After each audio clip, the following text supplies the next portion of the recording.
we're coming on the air with a big race still up in the air in a key Senate primary, the one in Pennsylvania. Because you know what? We don't know which Republican is going to face Democrat John Fetterman in a race that might determine control of the Senate. It's probably headed for a recount in that Republican primary, but former President Trump's already trying to push lies about this election. We're on the ground with what's next after the results. Plus, the markets, have you seen the big board lately? Getting rocked with another day of huge losses across the board. You've got the Dow closing at the lowest it's been since 2020. And it's stores like Target driving that drop. So are things going to get worse before they get better? And one baby has now been released from a Tennessee hospital. Another is still there, all because they couldn't get the formula they need. The answer one senator wants now as he opens an investigation into the company that shut down its baby formula factory. Plus, the NBA is now stepping up in the fight to bring Brittany Griner home.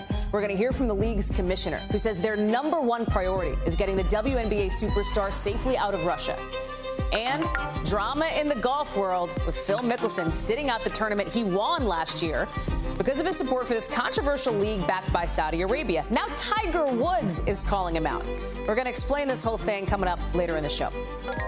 Hey there, I'm Hallie, and we're coming on the air with the three big headlines from last night's primaries as we look ahead to the November midterms and the next big primary test coming up next week. So first, you've got that Republican Senate race in Pennsylvania, still too close to call, even almost 24 hours after polls closed. Trump-backed Dr. Mehmet Oz, the guy that Donald Trump endorsed, has a little bit of a lead over David McCormick. You see it here, less than 2,000 votes, but listen, this thing is getting closer to recount territory. Whoever ends up winning that race will face Democratic nominee, this guy, and current state Lieutenant Governor John Fetterman, who we just found out is going to get back on the job Monday after he had a stroke and a pacemaker put in over the last few days. And keep in mind why this matters, okay? Because the winner of this race, whoever it is, has the power to shift the balance of power potentially in the Senate. Here's the second thing to watch. You've got former President Trump already pushing parts of his big lie in that race on Truth Social, calling on Dr. Oz to declare a win, even though Oz hasn't even won yet. Kind of like what the former president did in his own race in 2020, where he said he won the state before tens of thousands of mail-in ballots were counted and showed President Biden actually won. And then number three, you've got the test of the Donald Trump endorsement here. On the one hand, kind of a blow, right? Look at that red X. A loss for controversial Congressman Madison Cawthorn, who was backed by former President Trump. But then you've got this, a win, a landslide win with Doug Mastriano, this far-right candidate, state senator, who's in the governor's race in PA, who promotes Mr. Trump's lies about a stolen 2020 election. It was not stolen. There's another Trump test next week, by the way, when voters head to the polls in a hot Georgia primary. We've got it all covered with our road warriors on the ground. Dasha Burns and Antonia Hilton covering races up and down the coast. Let me start with Dasha and PA, because Dasha, latest news, they're still counting, nobody has conceded, and we're probably heading toward a recount. Do I have it right? Yeah, you got it exactly right. Every elections expert I've spoken to on the ground here and says this is very, very likely to head into recount territory. And one expert I spoke to says this is the most high-profile recount that Pennsylvania has ever had. And this is absolutely significant because, as you mentioned there, this could determine the balance of power in the Senate. And, Hallie, this could turn ugly because both of these campaigns, they have spent millions and millions of dollars on this race, and you better bet they are not going to go down without a fight. They will be sending lawyers probably to just about every county across Pennsylvania to monitor this recount process if it does go there. And some of the folks I've been talking to say in this kind of environment, in this kind of situation, when it is so close, sometimes these things can get really, really contentious, and we could be looking at a pretty protracted battle here, Hallie. When you talk to voters, Dasha, and we've been watching your reporting, you joined us here, I know, live. I've been talking with you live the past several days here. There had seemed to have been an indication that there was a split, you know, on who these folks might vote for the Senate candidate in the primary. Yeah, look, I've been talking to voters here for months. We've been having these conversations. And this morning, I had some really fascinating phone calls and text exchanges with the voters I've been in touch with. This is anecdotal, but it sort of shows you why we are where we are right now. Example number one, a gentleman named Bruce Fine out of Luzerne County. Last time I talked to him a few weeks ago, he was undecided. He really liked Jeff Bartos, but wasn't sure if he was going to win. He was very skeptical of Oz, was wondering why a guy that was not from Pennsylvania who hosted a talk show might be a liberal, all in his words, of course, why he's running here. This morning, I texted Bruce. He texted me back saying, I did something I wasn't expecting to do last night, and I called him right away. He told me at 7:30 p.m., he waited till the last minute, he walked in to vote, and he cast his ballot for Dr. Oz. I asked him why. He said, well, there's got to be some reason Trump supported him. I met another voter named Ken Rucci at an Oz event. He was interested in Oz, but leaning Barnett. I talked to him today. He voted for McCormick. So this just shows voters have been all over the map. There's just been so much information on the airwaves, so much information and misinformation on the internet that a lot of people just don't know what to believe. The question for me here was, are some of those undecided voters ultimately going to throw up their hands and say, I'm just going to do, you know, what Trump says and trust that Trump has supported the right guy? And so far, several of the voters I've talked to in the end decided to go that route, despite their initial hesitation around Oz. And while, you know, you could look at it two ways. First, you know, 2/3 of voters did vote for McCormick or Barnett, who were not Trump endorsed. But a lot of voters did go for Oz, despite some of that hesitation. So, you know, what does that say about Trump's power here in Pennsylvania? I don't know, Hallie. Tell me. It's a data point, right? I mean, that's what it is. It's a data point, and the gathering of data points continues. Dasha Burns, thank you. Another data point is what we talked about right at the top of the show, also in PA, and that is Doug Mastriano, that far-right candidate who is in the gubernatorial race now, another person who Donald Trump likes. But look what happened in North Carolina, right? Because there it was more of a split decision on this whole Trump test thing. You had State Senator Chuck Edwards beating out controversial Congressman Madison Cawthorn, who did have the support of the former president. With Edwards today telling NBC News he thinks voters are going to come together to support him. Watch. I'm certainly going to work to unify the party. Congressman Cawthorn offered to very quickly help unify the party because we're about issues. We're about conservative principles. Cawthorn has rubbed a lot of state party leaders and some here in Washington in the Republican Party the wrong way after some controversies. He's kind of a lightning rod. He was driving with a revoked license, brought a loaded gun to an airport, appeared in sexually suggestive videos and photos. Then you've got the Senate race in North Carolina where Ted Budd, who was backed by former President Trump, beat out former Governor Pat McCrory, with Budd edging ahead in those final weeks thanks to big ad spending in his favor by a conservative super PAC called Club for Growth. He'll face off against Democratic candidate Sherry Beasley, the first black woman to serve as Chief Justice of the state Supreme Court. Joining me now is Antonia Hilton. Antonia, 24 hours ago, you were joining us right here on this show from North Carolina, talking about the chances that Congressman Cawthorn had. And I think that what you had heard from experts and political observers in the state was it's his race to lose. And here we are now 24 hours later, he lost it. That he did, Hallie, and when you talk to people here on the ground, they say that the writing has been on the wall for a while. And that's because the knives have been out for him with colleagues in Washington and Republicans here at home. I mean, he had 7 challengers. Chuck Edwards was far and away the most competitive challenger. And then while I was here on the ground all day yesterday, I was hearing from voters who were using words like immature, not necessarily ready to lead, to describe Cawthorn. I mean, even people who ended up voting for him were describing him that way. One guy that I talked to who did end up voting for Cawthorn but was on the fence for a while outside of the precinct told me that about 50% of the Republicans that he knows were on primary day still making up their minds and just not sure that he was really, at 26 years old, fit to be their congressman. And so, you know, to the voters here, I don't know that this was necessarily a big surprise. Then we went to his election night party, and I'll tell you, the mood there was a bit strange and somber right off the bat. And much of his staff, I mean, they were not really talking much to reporters at first. He canceled a planned speech he was going to make on stage. Then when he finally came out, although he was trying to project strength and say that he could still win, Cawthorn visibly looked defeated and exhausted. And then, according to his spokesman, very quickly left the building and then called Edwards to concede. And this is before NBC and others had even called the race. And so I think that gives you a sense of the psychology here, what people were starting to sense already.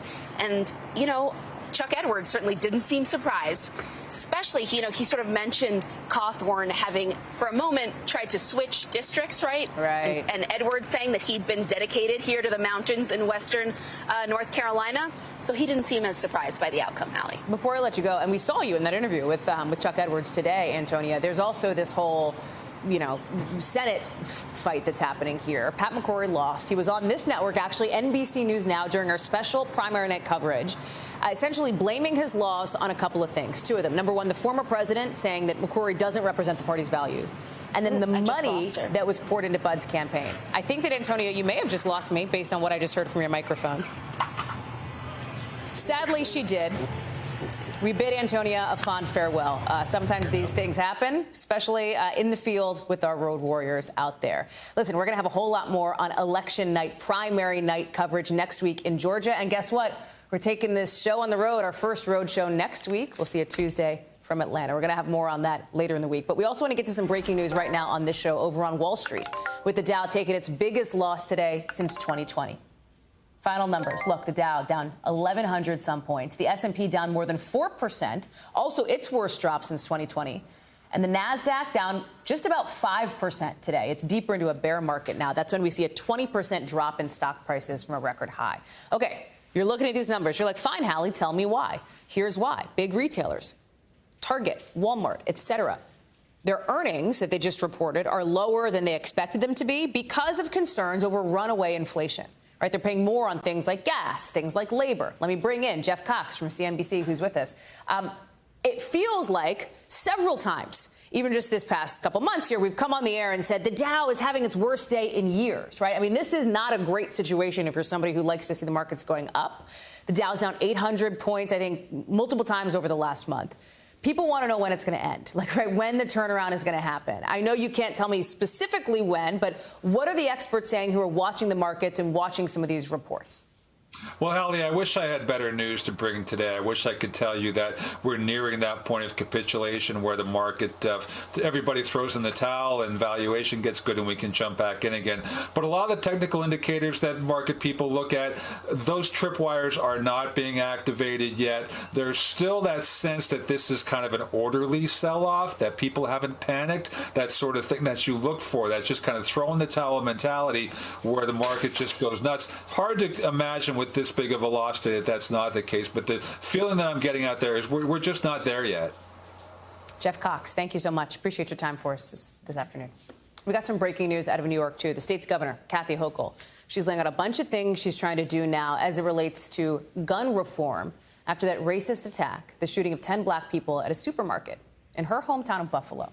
So here's what she's going to do. She wants to boost and strengthen the state's red flag laws by ordering state police to seek emergency orders to stop people from buying a gun when they're deemed a potential threat. She's also creating a new police unit to fight domestic terrorism. In just the last couple hours, she's echoing President Biden, the governor is, by pinning the blame squarely on white supremacy. The most serious threat we face as a nation is from within. It's not from the Russians. It's not from people elsewhere. It's white supremacism. It's white nationalism. And it's time we confronted it head on. Tomorrow, there'll be a pretrial felony hearing for the 18-year-old suspected shooter, a white male, ahead of the first funeral for one of the victims, Hayward Patterson, which is set to happen on Friday. Ron Allen is in Buffalo now with us. Ron, let me talk to you about the governor here, because she let out a whole bunch of things, including, by the way, some plans for social media, if you will. Walk us through it. Well, she's trying to be proactive. And when the gun laws in the state, which are some of the toughest in the country, she's trying to close loopholes that were exposed by what this gunman was able to do. He was able to purchase a weapon legally, and she is trying to have the legislature change the definition of what a firearm is to include some weapons that are not currently subject to the law, she says. The other big one is the red flag law. She's making it required of police that if they see a suspect, if they see someone who seems to have some kind of mental illness, and there's a responsibility, an obligation to report that individual to a judge who could then issue a red flag, which would make it difficult for that individual to buy a weapon. In this case, something like that happened with this guy, this alleged shooter. he joked about it, and he was not given a red flag, essentially. So he was able to purchase this gun. She's trying to be proactive, and with social media, she has essentially given the Attorney General the responsibility of trying to determine what responsibilities several social media companies might have to this attack and to inflaming passions about others. And we know the story about how this individual allegedly was broadcasting what he was going to do on Discord, literally live streaming it that morning. And also now there's been a lot of reporting that has revealed that there is a lot of stuff online in various chat forums and in his social media accounts that was, of course, private and encrypted and not be able to be seen. But if you were able to see it, you would have known exactly what he was going to do. And the fact that that could happen and this tragedy still unfold is something that the Attorney General and the Governor say is just unfathomable. And that's why they're going to try and crack down on social media companies to try and get ahead of any future threats. Can you talk a little bit more about that, right? Because there's a former friend who's told her, of this suspected shooter, who's told our NBC News team that it seems like he lived a double life, right? I think you're alluding to some of it, this sort of online life that is now being revealed more and more by this police investigation. Well, this friend, even in real life, is Hispanic. And he says that this individual writing all this stuff about hating black people, people of color, he says that he was leading a double life because they were best friends, his friend said, up until high school when the alleged shooter drifted away. He talks about how a couple of weeks ago they were at a flea market and, together then, and that he always knew this guy as being kind and couldn't imagine what he would do. He also said that at that meeting recently, the alleged shooter talked about how he was working on a school paper and he was some 80 pages into it. And now the friend thinks that was this other document, this rant, this 180-page rant that the police are now investigating. Investigators are really looking through that contain a lot of his rantings and his about a lot of talk about what he was going to do in this attack. So, again, a very complicated figure. We hope to know more about him in this hearing that begins tomorrow. But again, investigators are really trying to comb through every aspect of this individual's life because there's still a question of what he will be charged with. At the moment, it's just a first-degree murder charge, but there's the possibility of federal hate crime charges and domestic terrorism charges. The federal charges could end up with the death penalty if he's convicted. And of course, people want this guy prosecuted to the full extent of the law to really send a message. Can I just ask you super quick, Ron, because I don't know what the scene is like out there. Like, I think I hear it, music playing. This is the site of a horrific shooting. What's the vibe out there around you? The music that you're hearing is over here near the memorial. It's a gathering that happens just about every night, and people are eating food that's been donated. People are bringing things to share, and they're trying to just frankly get through the day and deal with all this. Okay. I was talking to a friend of mine who said the feeling around the city he thinks and what he's feeling is just a numbness. There's anger, there's frustration, there's all these other things, but just also a numbness. The other thing that's been happening here today is that there have been a lot of threats that have been going around on social media, phone calls. There was a guy arrested at a supermarket the other day who went in and was making intimidating statements to the staff there and referencing what happened here. He's now facing some charges inciting terrorism. There were some schools that were closed today because there were threats called in suggesting that they were going to target schools where young black kids went to. So there's a lot of that. There's a lot of anxiety about what's been happening and what might happen in the future going forward. Ron Allen, thank you very much. Good to see you. Appreciate you being in Buffalo, where people, as you point out, are just trying to seek community, trying to seek comfort wherever they can. Today, the new coronavirus response coordinator for the White House, Dr. Ashish Jha, warned, listen, COVID is not over. It was the first COVID response team briefing in 6 weeks for Dr. Jha and his team, as cases and hospitalizations are going up all around the country. You see them on these numbers here, right? Infections are up nearly 60% all across the country over the last couple of weeks. Hospitalizations are up, too. But look at that other number. The number of deaths still going down.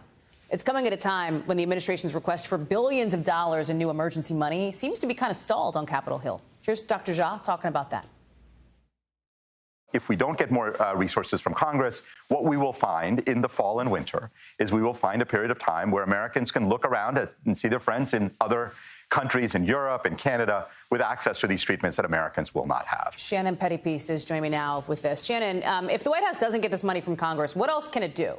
What other steps could the White House take to make sure that if these numbers continue to go up, Americans have what they need? Well, I mean, essentially, Hallie, it's like looking in the couch cushions for some loose change at this point. At least that's the way administration officials are kind of framing it. They're looking around to see what other funds do they have that haven't been spent that could be diverted towards getting vaccines, at least for the most vulnerable people in the fall. The administration officials say they're looking at everything, but, it's a painful process because they feel they sort of need everything at this point because they are concerned about what is going to happen come fall. You pointed out those numbers showing cases going up, but hospitalizations not going up as much. And of course, deaths not going up. Well, people have a lot of background immunity right now. So many people were infected in the winter that they have some immunity. So many people have been vaccinated, at least gotten their first 2 doses, that there's some level of protection. That all could change as this virus changes and evolves. And the big thing the administration says they want and they're afraid they're not going to have are these vaccines. And Ja was saying today, and he said in the past, that in order to have a contract to buy this next phase of vaccines that Pfizer's developing, that should be the vaccine that becomes available in the fall if it gets FDA clearance, they need that money now to get into contract negotiations. And because they don't have it, other countries are getting ahead in the line, and the U.S. sort of risks missing out on this entirely if they don't get any money, or at least being further back in the line and not being able to get the supply they want if they do get the money, but it's not until further down the road. Shannon Pettypiece, thank you for that. Let's talk about what's happening here in Washington, in the building just down the street from where I am, the Capitol, in just a few hours, because the House is expected to take up this $28 million bill, money that would be intended to help the FDA get formula on the shelves faster for families who are absolutely struggling in this baby formula crisis. And listen, these families needed this formula yesterday, right? We have now learned that 2 children in Tennessee had to be hospitalized because of this formula crisis. A Memphis hospital says they couldn't get the nutrients they needed. They couldn't absorb those nutrients properly because of a medical condition. And their parents didn't have access to the very specific Abbott formula they need. One of those kids is now out of the hospital. One of the kids is still in it. Abbott had to shut down its plant in February, remember, because of a recall. Beyond what we expect to see on this House move tonight for this emergency money, one senator has now launched an investigation into the tax practices of this company, Abbott. Lawmakers also want the total timeline of the company's formula shortages. I want to bring in Dr. Kavita Patel. Dr. Patel, let me start with this just gut-wrenching news, right? That because of this baby formula crisis, at least a couple of children have ended up in the hospital. One has been released. Both of them have special needs, special medical needs, right? The typical formula they would use, a very special, specialized formula for them is out. Their parents used what they could find. This feels like exactly the situation that doctors had warned about when we were looking at the crisis coming here. Yeah, Hallie, this is something that we could have predicted. That combined with the supply chain issues, shutting down one of the major manufacturers, but especially to your point with these unfortunate 2 Memphis children in Tennessee. But I'll tell you, Hallie, we have reports across the country of ER visits because of similar issues, not as kind of severe that they need to be hospitalized, but we have about 5,000 children that have these incredibly kind of rare metabolic disorders that require a specialized formula. 20 of those formulas, majority of them were produced by Abbott. So there are some abilities to substitute, but Hallie, it's not an apples and apples. You have to have some instruction, you have to have guidance, and you have to have a lot of knowledge for what to do as an infant is growing, because their needs for food change almost on a weekly basis, as you and I both know. So I think this is a great example where we saw this problem coming, but it comes down to communication and practical advice. And I think that $28 million is probably just scratching the surface of what we need to make sure that parents have the supplies when they need it, where they need it, along with the instruction. So you have, I think, in this crisis, people who are trying to do anything they can to help these families, to help these parents. Yeah. And then, Dr. Patel, let's speak candidly here. You have people who are acting, frankly, like jerks, scammers, according to the FTC, who says that these people, some of these people are taking advantage of the shortage. They're creating fake websites. They're creating fake social media accounts to basically rip off parents looking for formula here. What do we need to know? What should parents be watching for so that they don't fall victim to somebody trying to take advantage of this crisis? Yeah, I think the number one thing, we do have a lot of well-intentioned people setting up social media sites, on all the different social media platforms, including famous celebrities trying to put up websites. Totally. Number one thing, if someone's asking you for money and they're asking it through, any of these mechanisms, kind of Venmo, things that are not where you don't know who you're dealing with, that should raise a red flag initially. If they're asking for that payment up front, and they're just somebody that you've never heard of. If it's a business or somebody that looks like it's a business with even a fake email, check and make sure it's not a phishing scam, because that's going out there too. So how do you do that? Make sure it's a legitimate email address. The Federal Trade Commission, the Better Business Bureau, almost every organization is trying to kind of clamp down on this. But Hallie, it's whack-a-mole, right? You have one and then you have 10 more that pop up. The third big red flag is if they're asking for all sorts of information and they'll only take some sort of cash payment or one of those automatic transactions, and they won't take a credit card, because they know that with credit card transactions, you can sometimes report that fraud. That should also raise a red flag. But when in doubt, try to make sure that you have a reliable, trusted source. The retail box stores, online Amazon kind of retailers that you know and can say are legitimate are where we can go first, and then try to look for other sources. That's great advice. Dr. Kavita Patel, good to see you. Thank you. Yeah. To news from overseas now, where today Sweden and Finland have formally now put in their requests to join NATO. Here they are with the head of NATO in Brussels. Most of the alliance wants to admit them. They want to let Sweden and Finland in fast. Turkey, not so much.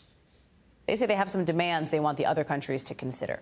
It comes as we also saw the first Russian soldier plead guilty for war crimes, on trial for war crimes, plead guilty for killing a Ukrainian citizen. It's a 21-year-old sergeant who's accused of shooting a 62-year-old Ukrainian man just days after the invasion started. He could be looking at life in prison. And then there's this visual. Check it out. The U.S. flag, for the first time, going up in Kyiv in something like 3 months, basically. That's because the embassy there in Kyiv is open again.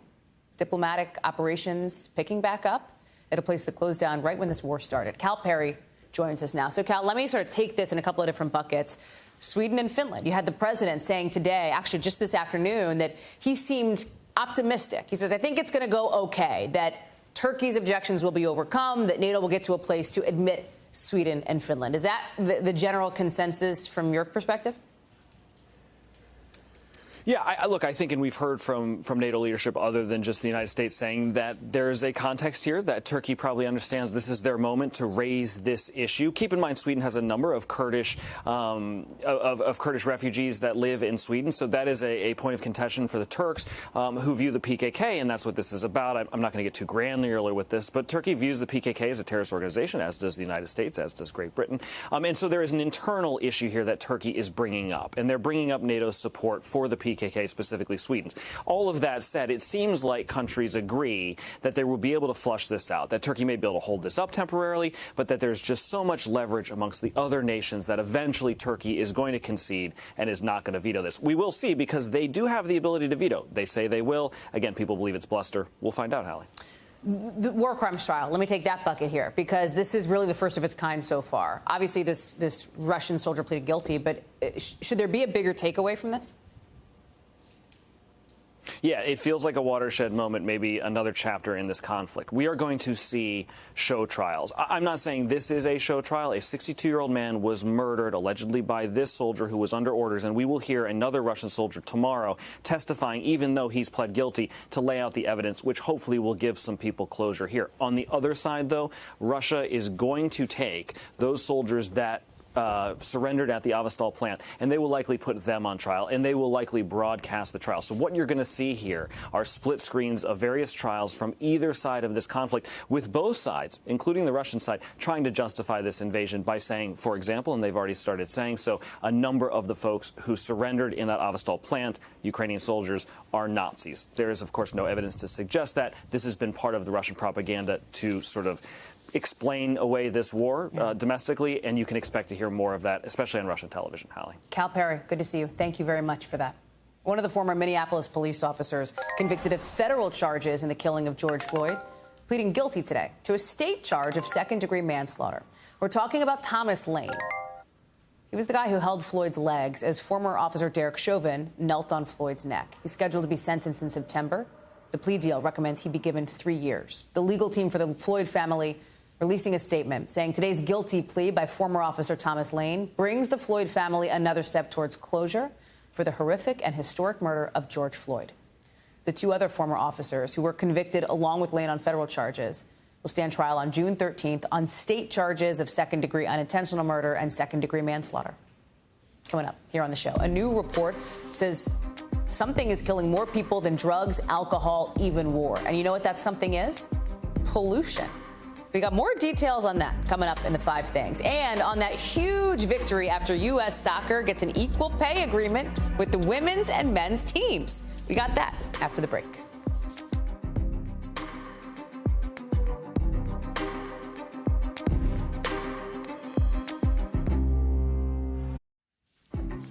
A landmark agreement for U.S. soccer, its women players, and potentially sports everywhere. A deal that not too long ago both parties called historic. Listen. It's just such a proud moment to actually be a leader in this, to be the first to do it. I do think it will inspire a lot and push a lot of individuals and groups to push further on this. The Today Show breaking the story exclusively this morning that women players on the national team will be paid the same as the men, including at World Cups. Gang, that's a big deal. That is a big deal for women's soccer. Look at this, right? Put this in perspective. When France's men's team won the World Cup in 2018, they took home $38 million. Not bad, right? Go put that graphic back up if we can, because I want you to compare that to when the U.S. women's team won the World Cup in 2019. They only took home $4 million.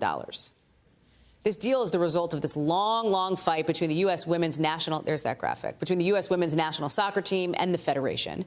Megan Fitzgerald now joins us now with more. So, Megan, big deal agreement, right? You can see the disparity very clearly between the men and the women. So what is this agreement like? What else does it do besides say, hey, which is a big enough deal, we're gonna pay you equally?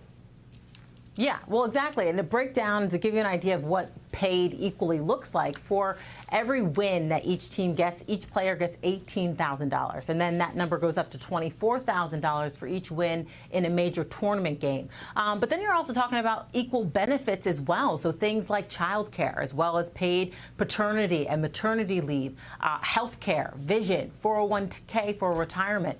As you know, tens of millions of dollars is brought into U.S. soccer. And so each team will be able to get an equal slice of that pie. And then, of course, when you go to the World Cup, they're going to be pooling equal amounts of that World Cup prize money, which, as you just mentioned, is significant because the French team won in 2018, taking home $38 million. The next year, the women win for the U.S., and they get $4 million. So a huge disparity there that has now finally been closed, Hallie. What else are we hearing from players about how big a moment this is for women's soccer? Yeah, these women are stoked. I mean, this is something that they have been working for since 2016. Many of them say they had hoped that this would happen, but there was a lot of hiccups and bumps along the way. This hasn't been done before. So moments of being discouraged. But what really comes up a lot when you're hearing from these women is just this sense of pride that they stuck together, that they didn't give up, that they kept on working to get to this point, and they are hoping that this inspires many other young women to know that they work hard and will be paid accordingly and equally. You have to think it's going to go beyond soccer. No, like you have to think this goes beyond just the realm of this particular sport. Well, absolutely. And, you know, that's the hope. So I had a chance to speak with some WNBA players today who are hoping that they are next because, as you know, Hallie, I mean, these girls are going out of the country to be able to play during the off season to try and compensate for the money that they don't make playing professionally here in the United States. I mean, the highest paid WNBA player is making something like $230,000 a year. And of course, when you stack that up, or lack thereof, to the men's team, you know, you're looking at tens of millions of dollars that they bring in each year. So they're certainly hoping that this is momentum that they can jump onto for equality across the sports world, but even in industries across the U.S. for once and for all, for women to be able to be paid equal to their male counterparts. Hallie. Megan Fitzgerald, thank you very much. Appreciate it. Let's get you over to the 5 things our team thinks you should know about tonight. Number 1, a new report says pollution kills more people all around the world than war, terrorism, even drugs. We're talking about all the health risks tied to air and water and toxic chemical pollution. The study says this kind of thing is responsible for 9 million premature deaths every year. That puts it on the same level as smoking. Number 2, the Massachusetts Department of Public Health just confirmed the country's first monkeypox case of 2022. It comes at a time when there's real concern spiking about an outbreak in Europe. Spain, Portugal, the UK have all reported cases of the virus. CDC officials are trying to figure out the source of the infection. They do say, no need to freak, basically. There's no harm to the public right now. Number 3, a tooth found in a cave in Laos could shed some light on an extinct human species. Researchers say that tooth, you just saw it there, it's from a little girl who lived at least 130,000 years ago.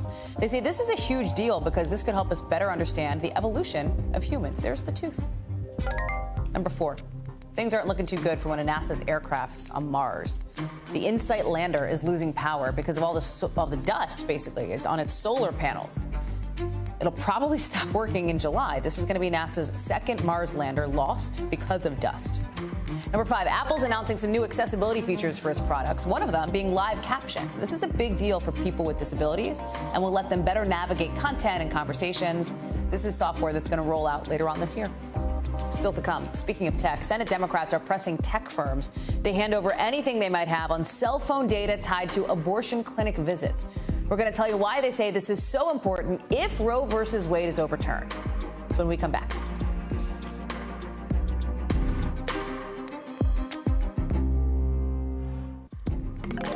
Have you seen this? Taylor Swift getting an honorary degree from NYU today and talking to the graduating class. What she had to say coming up a little bit later.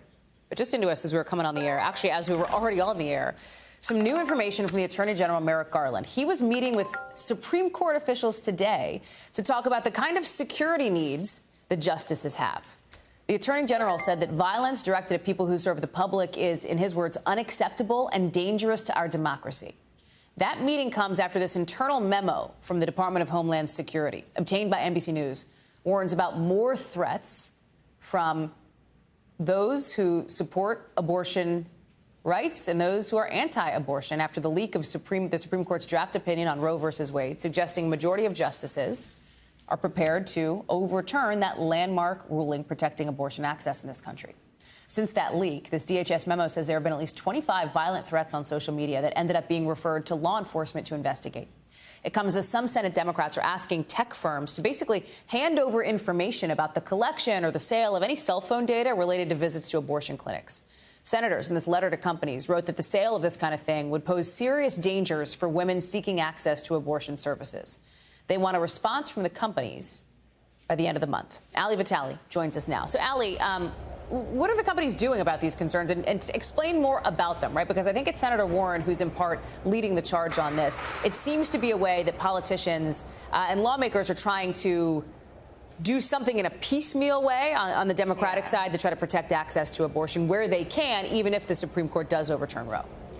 Yeah, to me, as someone who's been watching what Senate Democrats do in the aftermath of the failure of passing the Women's Health Protection Act, clearly they've learned that they cannot outright codify protections to abortion nationwide. And so what this does is, after a little bit of recalibration on the part of the caucus, we're seeing Senator Elizabeth Warren now leading this group of more than a dozen Democrats in a letter, which I think of as sort of the opening gambit in this push to potentially try to regulate big tech in the way that they share data, specifically around people accessing abortion. So we're talking right now about the actual data on cell phones that could track where people are going. If someone goes to a Planned Parenthood and then goes home, or if someone goes to a Planned Parenthood across state lines, as states make more restrictions, this could allow people who are looking to target both providers and people accessing abortion care by saying that they're violating rules. And so Warren now going after these groups. What they're saying, SafeGraph and Placer specifically,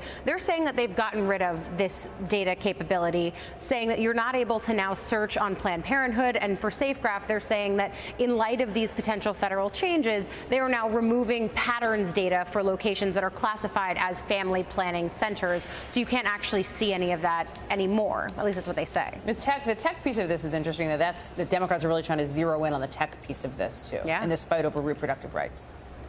I think it's fascinating, especially because for someone like Senator Warren, but also others on this list, Senator Amy Klobuchar is a co-signer. She's tried to go after big tech from an antitrust perspective. Of course, Ron Wyden is one of the signers. He's someone who's been big in the tech privacy space. And of course, Warren now leading this one letter, but she's also someone who's long been in the big tech regulation game. So it's one part that's focused now as part of the larger conversation around big tech and privacy. Real quick, Hallie, this hearing today on abortion rights that one of the committees in the House held, what came of it? Yeah, the Judiciary Committee holding this hearing about abortion protections and the threats that they are under nationwide here. They heard from both advocates at the state level, but also from lawmakers like Cori Bush, who I've talked to before about her own experience accessing abortion care. But just to give you an idea of what happened in the hearing today, it was all very personal about the experiences that women and advocates have seen on the ground. You can listen to that. The crisis we're confronting is abortion. Not abortion care, not abortion access, not abortion choice. If at 25 I had been forced to carry a pregnancy to term, I would not have survived. So look, you're hearing these very candid assessments from the people who are testifying before this committee. To me, it's an example of while people like Warren and others might be trying to make some inroads in the regulation space to try to protect the places where abortion is actually legal and will stay legal, what you're also seeing is Democrats trying to put a lot of publicity behind this, hearings like what you saw at Judiciary, trying to make this a midterm issue to energize voters and get them out to vote. Hallie Vitale on Capitol Hill for us. Hallie, thank you. Still ahead. The NBA commissioner says he's working with the WNBA to get Brittany Griner out of Russia. We'll talk about what this could mean for the basketball star who's been detained now for weeks. And Oakland, California, now officially calling itself a sanctuary city for women seeking abortion access. We've got details on that coming up in the local.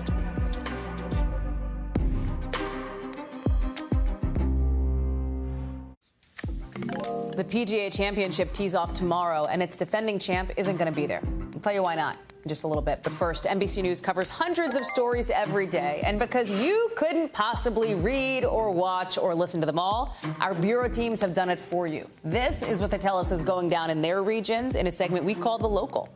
From our West Coast Bureau, officials say they were able to solve the 1988 killing of a California woman with fingernail scrapings.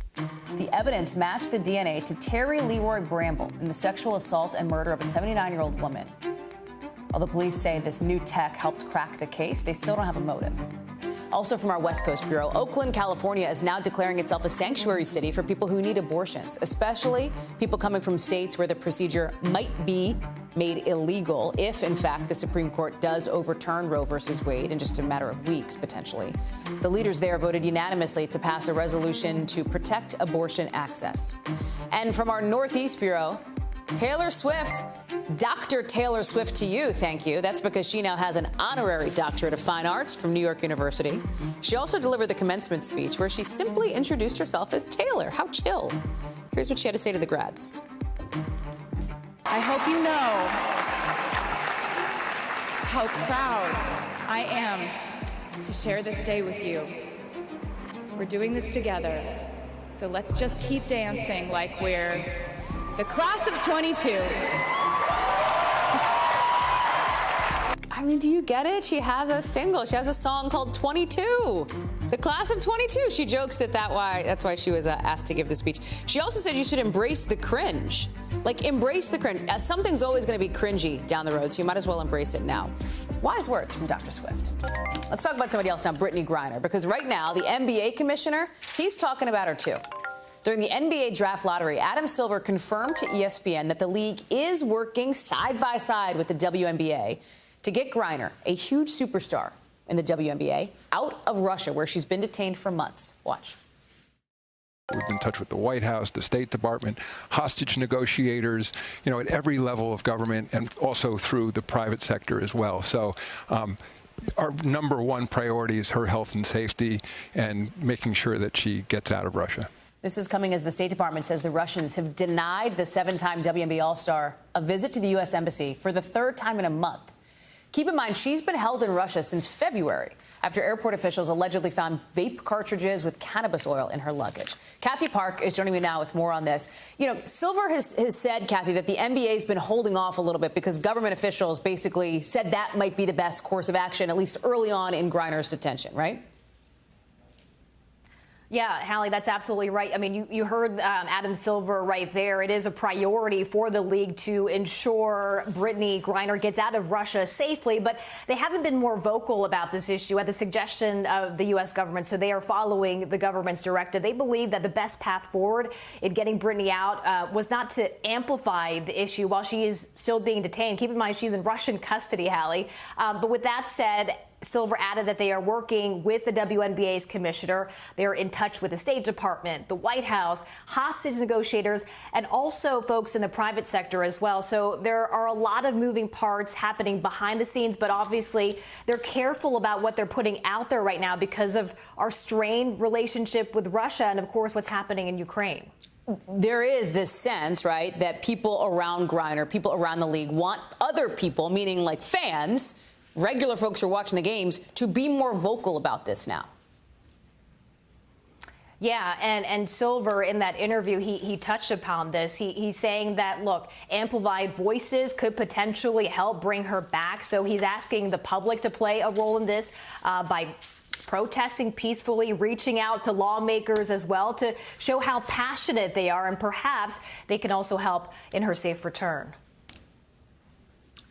The NBA, Kathy, as you know, has never been, super shy about speaking up on social issues, political issues. They have faced criticism on their business in China, given the country's human rights abuses. But overall, can you talk a little bit about the way that the league has tried to throw their weight around to make change?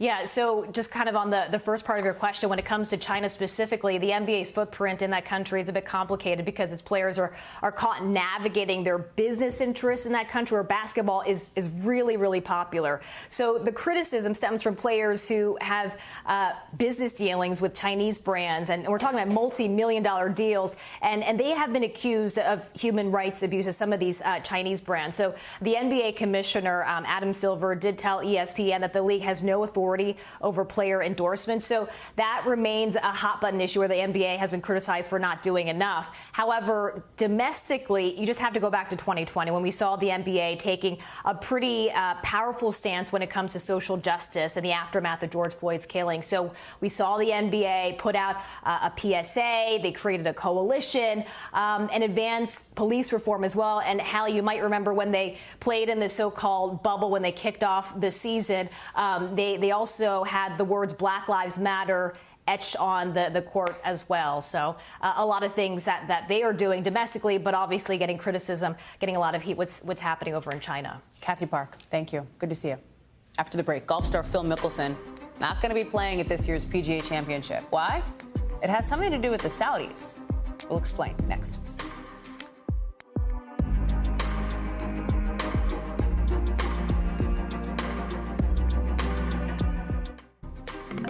So tomorrow, one of golf's major tournaments tees off in Tulsa, and Phil Mickelson will not be there to defend the PGA Championship he won last year at age 50, when he became the oldest player ever to win a major. Mickelson hasn't actually played since February, since these comments on your screen here leaked from a biography about him when he called a Saudi Arabia-funded competitor to the PGA Tour a once-in-a-lifetime opportunity, even though, in his words, he says the country is full of scary mother blankers and has a terrible record on human rights, like the assassination of journalist Jamal Khashoggi. Mickelson has since apologized. He's lost his top sponsors. But he also claims that the comments on Saudi Arabia were off the record. And he's defended this whole new Saudi endeavor, accusing the PGA Tour of obnoxious greed. Most golfers do not agree, including just now his longtime rival Tiger Woods, who, by the way, will play in this tournament, his second major since that car crash and horrific leg injury. Woods is calling Mickelson's views polarizing, saying, and I'm going to quote here, quote, "I believe in legacies and that there's plenty of money." He also says there's plenty of money out on the PGA Tour, but says you have to go out there and earn it. Rex Hoggart is a reporter for the Golf Channel and joins me now. So, Rex, like Tiger v. Phil, pretty out in the open here, is kind of interesting and a little bit different, no? On a subject like this. Well, it's interesting because it's been Tiger v. Phil for the better part of 2 decades, if not more. They've been the two best players of their generations, but they might have been contemporaries, but they never liked each other. They were never friends. There's actually another book out on sort of that Tiger-Phil dynamic, and there was always this animosity between those two. And now, as you pointed out, this issue of the rival league has come up, and Tiger is squarely on the side of the PGA Tour. He has pledged his allegiance to the PGA Tour and talked about the importance of, you pointed out, legacy is kind of one of the key words that they use when they talk about this. Phil is squarely on the other side. And it was always going to pit these two against each other. And I think Tiger was pressed into a situation where he was asked about Phil not being here this week. And it was one of the best answers he gave in his entire press conference. This Saudi league has been a real lightning rod for the league. Just a couple of weeks ago, you had Greg Norman, the legend, who's also involved with this thing, dismissing Jamal Khashoggi's murder, saying we all make mistakes. The vast majority of players, though, are not considering it, right? So is this actually a threat to the PGA Tour or not so much? No, it's very much a threat to the PGA Tour, and that's why you see the tour responding the way they have, the way they denied the releases, the players it put in for. The way it works out, it's essentially a media release that they need to have to play on another tour around the world. In this particular case, last Tuesday, of the players that requested to play in the first Live Golf event, they denied those releases, and it gives you an idea of how deep this is with the PGA Tour, because they historically grant those type of releases. Just earlier this year in February, they granted about 24 of exact same releases to go play in something called the Saudi International in Saudi Arabia. So this is very much a threat, and the PGA Tour has responded, and they're going to continue to respond. And to your first question, there are battle lines. It's just not Phil and Tiger. There's an element on the PGA Tour of players who have an interest in this, and there are those like Tiger and Rory and many others who do not. We talk about Phil Mickelson, right? Because it's not like he doesn't know controversy, but when you talk to people in the game, when you talk to your sources, do you think he's going to come back to the PGA Tour soon, or are these other interests, you think, going to keep him away for, indefinitely? I think what we look at right now is the next time we see Phil Mickelson, if he wasn't going to be here this week, and again, this week was supposed to be a celebration of what he did last year at the PGA Championship. At 50 years old, he became the oldest major championship winner. We should have been here celebrating that and sort of cementing his legacy. And instead, he's in some sort of self-imposed exile. And we're talking about Saudi-backed events that are going to be held in a few weeks. My guess is we'll see Phil at that first Saudi-backed event in London the first week of June. And then the very next week is the U.S. Open, which creates a situation where he could attempt to play in that event. And the tour's made it clear that anybody that goes and plays in these events, that there will be consequences. Rex Hoggard, thank you so much. It's a dramatic weekend, a dramatic time in the world of golf. Appreciate it. That does it for us this hour. We're going to have more for you here tomorrow. Same time, same place. Coverage picks up right now.